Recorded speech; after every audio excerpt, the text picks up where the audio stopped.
২ বছর হলো বিদেশে এসেছি, তাই ভাবলাম যে আমার ছাদ বাগানটাকে আবার একটু নতুন করে সুন্দর করে সাজাই।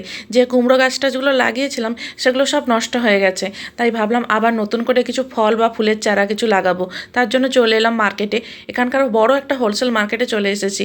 তাইওয়ানের এই মার্কেটটা অনেক বড় মার্কেট, বড় একটা হোলসেল ফুলের মার্কেট। বিভিন্ন ধরনের ফলের চারাও রয়েছে, ফুলের চারাও রয়েছে।